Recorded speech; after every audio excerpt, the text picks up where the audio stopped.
G. Michael Vesey with Earth Magic Brynode YouTube channel.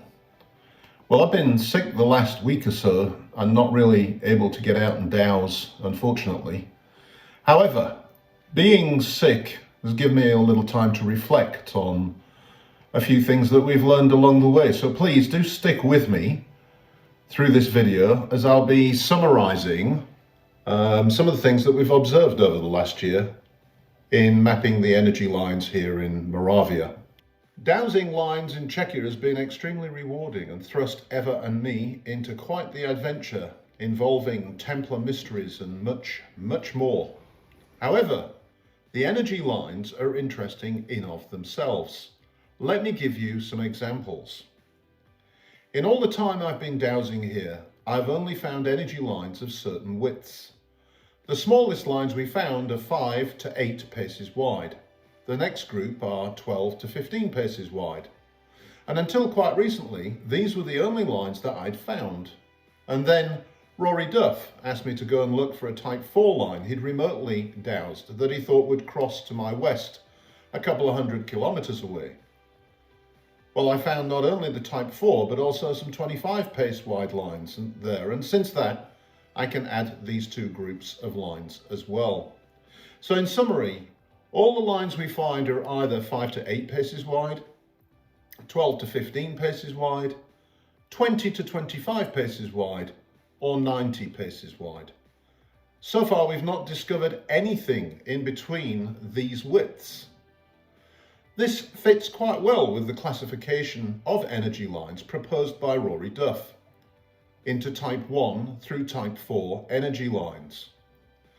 We've also found that the smaller width lines tend to be reasonably straight and come in pairs, whereas the type 4 pairs meander quite a bit along an alignment. Again, this agrees with Rory's findings. I also did some work looking at type 2 energy lines here back last summer and their frequency, and found them to oscillate on a 12-hour basis. What strikes me as remarkable though is what you find on the lines. Some lines appear to pass always through hospitals, others through churches. Many lines seem to take in kids' playgrounds, and yet others, for some reason, seem to favour Czech post offices. All of them appear to take me on a journey of personal rediscovery, and I liken them to the weird web spun by the fates. The most interesting aspect is that the smaller lines always pass through Slavic-era churches.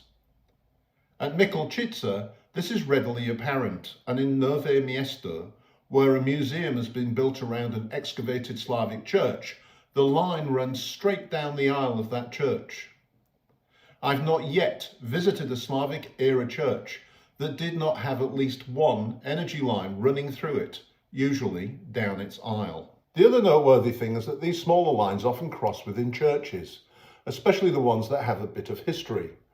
The node formed by the lines usually gives the church a beautiful and peaceful atmosphere.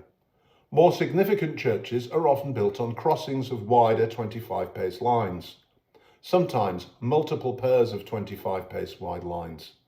These churches tend to be the more significant ones in the area. However, it is the type 4 nodes that mark what appear to be the most important sites, like St. John the Baptist in Jindřichův Hradec, Svatý Hostín, and the Třebič Basilica. And all of these seem to have a shady past that is rumoured to have involved the Knights Templar. In these sites, the energies are always palpable and strong. Well, right now we're focusing on mapping the type 4 Templar energy alignment and any other type 4s that we discover along the way, as they seem to develop strong energy centres at their nodes, along with having intriguing histories.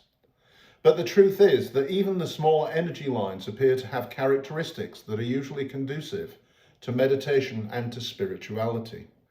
Stay tuned and subscribe to our channel to find out what exciting new discoveries we make through the next several months as we continue to dowse the Templar alignment across the Czech Republic. Thanks for watching. Bye.